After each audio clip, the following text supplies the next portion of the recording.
Hello everyone. You're about to hear a fast recap of the movie Enemigos. Enjoy. Tim works as a courier in the evenings, or rather tries to work. He's constantly being hunted by hooligan Rubio and his buddies. Just now the guy almost got hit by a car. Well, at least he managed to escape his pursuers. However, it's too early to relax. Rubio won't let him go that easily. Tim lives with his mother, sister and grandfather who has Alzheimer's. Timo dropped the old man off at the hospital and went to work at the store. There he caught sight of a girl. While working at the checkout, she suddenly wished him a happy birthday. It turns out Raquel is his sister Lola's girlfriend, and she gave her brother this little gift. Every evening trip is a challenge for Tim, and today the poor guy is out of luck. He finally fell into the clutches of Rubio's gang. They intend to take all his money. Timo clenched his fists, but this only made the thug laugh. He punched the worker in the stomach just as the police pulled up. "You okay, kid?" "Yeah, I'm alive, you sure?" Rubio helped his victim up and promised he'd get him again. Returning home, Timo heard his grandfather playing happy birthday music outside. His family and neighbors had thrown the kid a surprise. They gave the birthday boy the scooter he'd always dreamed of. Mom.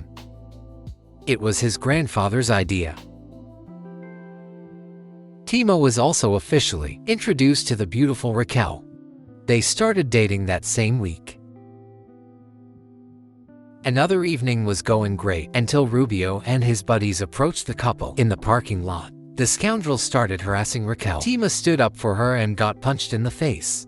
The thug also raised his hand at Raquel. "Who the hell is this jerk? Tell her, tough guy. Go ahead, tell her he's scared to death. His childhood friend." Rubio grabbed the girl by the throat, and Timo remained rooted to the spot. The bully threw Raquel aside and made the boy hop on one leg. Quote, "Now, you're going to give me the keys and all the money you have. Don't give him anything, don't do this." Rubio took Raquel's purse and emptied its contents onto it. Meanwhile, Timo obediently handed over the keys to his bike. Raquel couldn't believe her eyes. She took the purse and ran off. Timo hopped on his leg a little more and received a powerful punch to the jaw. Rubio, overjoyed by his spoils, sped away from the parking lot on a brand new scooter. As if that weren't enough, the bullies recorded the abuse on camera and posted it online. After this incident, the humiliated Timo stopped even leaving his room. Finally, his mother managed to persuade him to sit down at the dinner table and have a little meal with the family. Lola immediately called the police. Quote, "I want to file a report." Quote, "Mind your own business." Lola was tired of her mother coddling this weakling who wouldn't even stand up for himself. He'd chosen to be a victim. A family argument had caused his grandfather to have a seizure. Timo pulled himself together and went outside, much to his mother's delight. But Raquel wouldn't even look at him. She's already dating someone else. Whatever the case, life must go on. Timo returned to work at the store and signed up for boxing classes so he could stand up for himself. Next time, he began driving around town in the evenings again, carrying a messenger bag. Day after day passed. Timo gained muscle and confidence. He'd limped since birth because of this. He was constantly bullied at school. Timo, as usual, dropped his grandfather off at the hospital when he suddenly heard a familiar voice. It was Rubio's voice. Tim's breath caught in his throat. He peered into the room and saw the hooligan lying helplessly on the bed. His legs felt like straws. The therapist was trying to breathe life into them, but it was no use. "Damn lame. It's your damn bite." Timo turned around and ran. His old enemy had crashed a stolen bike and suffered a serious spinal injury. He would be paralyzed for life. That evening, Timo watched the video of his shame, filled himself with negativity, and the next day drove to the gang area of the city. The guy was going to visit Rubio. It turns out he was the first person who wanted to do so. Since the accident, the hooligan was currently alone in the apartment, so the neighbor opened the door. Timo looked around. There were bottles of alcohol everywhere. Rubio was lying on the bed in his room. He got furious when Timo started touching his things. But he still can't stop it. "What do you want?" "I want an apology And apology for what? For school? For what year? For every time I hit you. For everything. Rubio refused to apologize. Tima simply turned her on and left. And the bully couldn't even turn his music back on. Tima couldn't sleep. He decided to ask his mother what she would do with her enemies. That's what a woman might call her best friend and her ex-husband who left her for that friend. She imagined revenge in the most vivid colors, but in the end, she gave up and focused on her loved ones. That's much more important. But if you can do something and don't, you're a coward. No, the opposite. To respond in kind means to stain yourself. Tima went to Rubio again this time. He was sitting in a wheelchair and watching TV. Tima declared that they were going for a walk right now. And if Rubio continued to act like he would go naked. I didn't want to go out either, but I had to every damn day. So tell me, clothed or naked? Clothed. Tima rolled the wheelchair user out into the street. He'd called everyone the scoundrel had harmed beforehand. Even now Rubio continues to bully and call him names. He spat in one of the guy's faces and got punched in the face. The others did the same. They threw the disabled guy on the pavement and started kicking him. He laughs because he doesn't feel a thing. Then one guy decided to pee in Rubio's mouth. Luckily, the police arrived just then and the crowd dispersed. Tima told the cops that his friend simply fell out of his wheelchair and put him back down. Hit me. For once in your life, muster up the courage and hit me. Instead, Tima apologized to his enemy. Rubio started rapping about him being a weakling, whom he'd spent his entire life wiping his feet on. But Tima didn't react to the offensive words. Should I put you to bed? Don't you dare suggest that to me.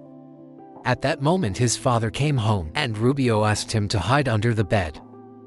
The drunk man stumbled into the room with his girlfriend. He started playing with Rubio's hands as if he were a doll. The two were greatly amused by the boy's helpless state. The bully had tolerated all the bullying but exploded when Tiger mentioned his dead mother. That brought his son to tears. She's dead, you idiot, I've lost your.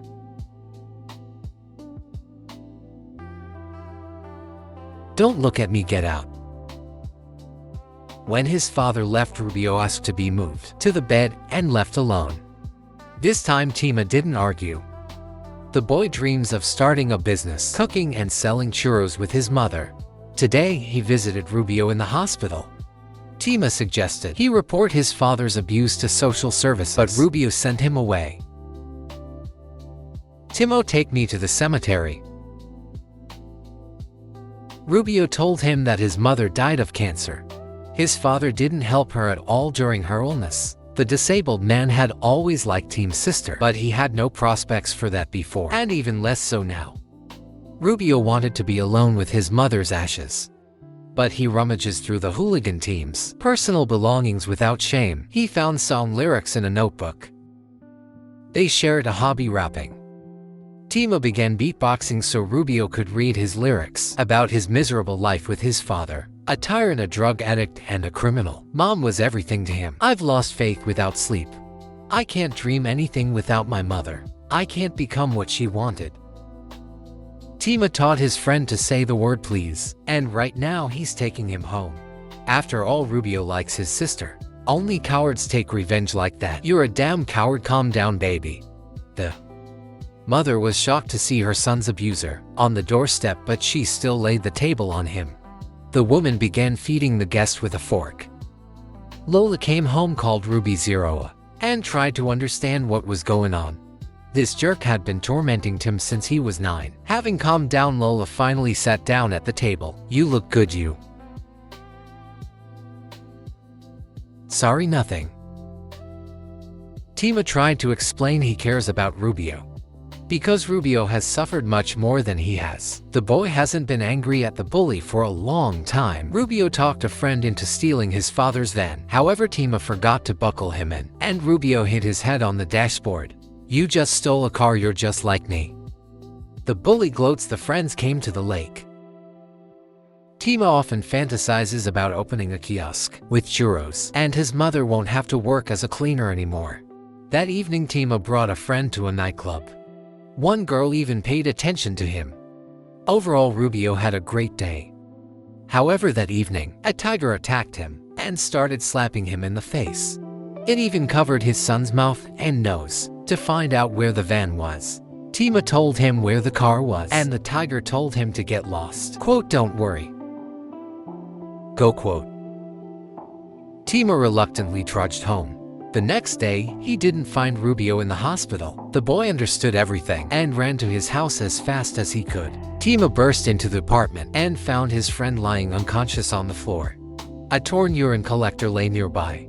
He laid Rubio on the bed, undressed him, and began carefully wiping him with a sponge. Quote, "Go away, he'll be back soon." Quote, "Let him go." Tima lost it and declared that they would leave together.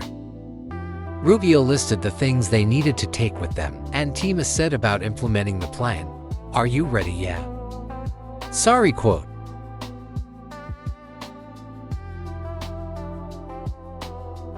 Tima beat his friend until he passed out. Then he knocked on the neighbor's door and showed her the beaten boy. The police arrived before the tiger. There was no doubt in anyone's mind that he was the one who did it. The neighbors applauded as the scoundrel was bundled into a police car. Rubio knew where his father hid all the money and asked him to count out 2,500 euros for himself. That was the price of the stolen bike. "Take it." "No, please." Rubio would keep the other 2,000 for himself, and he would invest the rest in a churros kiosk his friend would open. Rubio spent the 2,000 on a new wheelchair, one he could operate independently. Soon the churro shop was ceremoniously opened. Lola stayed by Rubio's side and thanked him. Despite his situation, he was incredibly happy at that moment. One day, while relaxing by the pool, he was lost in Lola's gaze, then at a kissing couple, and then turned his gaze to his helpless grandfather, just like him. Rubio asked his friend to help him one last time in his life, but Tim wasn't even going to talk about it. "You're my friend, I'm not your friend. I'm the one who ruined your life. Why?" Don't laugh. You really don't understand." One day Lola gave her brother a message from Rubio. "I'm sorry for everything, and goodbye." Tima immediately rushed to the hospital. His friend was nowhere to be found. A crowd had gathered near the pool. Tima ran to the edge and saw a familiar wheelchair at the bottom. The doctor immediately reported that Rubio was fine. They managed to get him out of the pool. In the hospital room, the guy admitted that he wasn't going to stop there. The next day, Tima was deep in thought. He visited Rubio again and put him in his father's van. It seemed the guy finally decided to fulfill his friend's request and brought him to the lake. He carefully took Rubio out of the car and rolled him to the water. Afterwards, Tima inflated the mattress and filled the syringe with some medicine. "Tima, what? Look at me." "Thank you." "Go ahead." Tima gave the injection and, with tears in his eyes, lowered his friend onto the mattress. Rubio fell asleep almost immediately. When the mattress floated, the boy stabbed it with a knife and pushed it away. Tima burst into tears and slowly walked to the shore. Rubio's body slowly sank into the water. Tima sat in the car hesitating to leave. Suddenly, he dived into the lake and started looking for Rubio, eventually pulling him to shore. Rubio coughed and spat out water. Tima was incredibly happy. His best friend was still with him. But then we see Tima sitting on the shore alone.